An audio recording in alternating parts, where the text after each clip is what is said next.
வணக்கம்.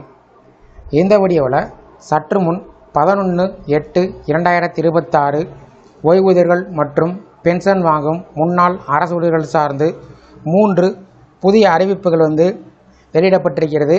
இந்த அறிவிப்புகள் யார் வெளியிட்டிருக்காங்க, அதே போல் அவர்கள் முன்வைத்துள்ள கோரிக்கைகள் என்ன, அந்த கோரிக்கைகள் நிறைவேற்றப்பட்டால் யாரெல்லாம் பயன்பெறுவார்கள், அவர்களுடைய அடுத்த கட்ட நடவடிக்கைகள் என்ன என்பது சார்ந்து முழு விவரத்தையும் பார்க்கலாம்.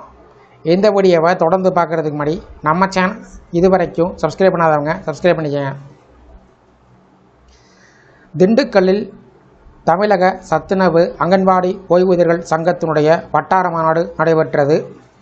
ஓய்வூதியர்கள் சங்க கட்டடத்தில் வட்டார தலைவர் ராமர் தலைமையில் இந்த மாநாடு நடைபெற்றது.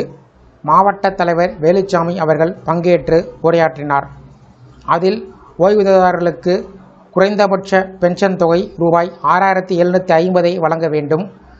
விருதுநகரில் அக்டோபர் மாதம் 3ஆம் தேதி மற்றும் அக்டோபர் மாதம் 4ஆம் தேதி சத்துணவு அங்கன்வாடி ஓய்வூதியர்கள் சங்கத்தின் மாநில மாநாடு நடத்தப்படும் என்றும் அறிவிக்கப்பட்டிருக்கிறது. மருத்துவ காப்பீடு திட்டத்தில் சத்துணவு அங்கன்வாடி ஓய்வூதியர்களை இணைக்க வேண்டும் என்றும் பல்வேறு தீர்மானங்கள் நிறைவேற்றப்பட்டது. புதிதாக தேர்வு செய்யப்பட்ட வட்டார நிர்வாகிகளுக்கு வாழ்த்து தெரிவிக்கப்பட்டது. இதில் மாவட்ட செயலாளர் செல்வராஜ், நிர்வாகிகள் காளியம்மாள், சரஸ்வதி உள்ளிட்டோர் பங்கேற்றார்கள். அதேபோல் திருப்பூரில் ஓய்வு பெற்ற அலுவலர்கள் சங்கத்தின் சார்பில் திருப்பூர் கலெக்டர் அலுவலக வளாகம் முன்பாக ஆர்ப்பாட்டம் நடைபெற்றது.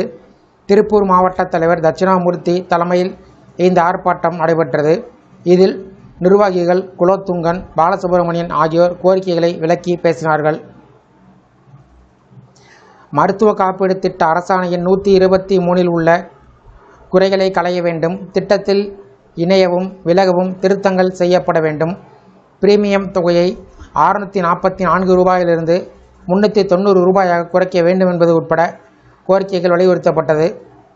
அதேபோல் திருப்பூர் பழைய ஓய்வூதிய திட்டத்தை மீண்டும் அமல்படுத்த வேண்டும் என்பது உட்பட 10 அம்ச கோரிக்கைகளை வலியுறுத்தி தமிழக அரசு அனைத்து ஓய்வூதியர் சங்கத்தின் கூட்டமைப்பு சார்பில் திருப்பூர் கலெக்டர் அலுவலகம் முன்பு ஆர்ப்பாட்டம் நடைபெற்றது.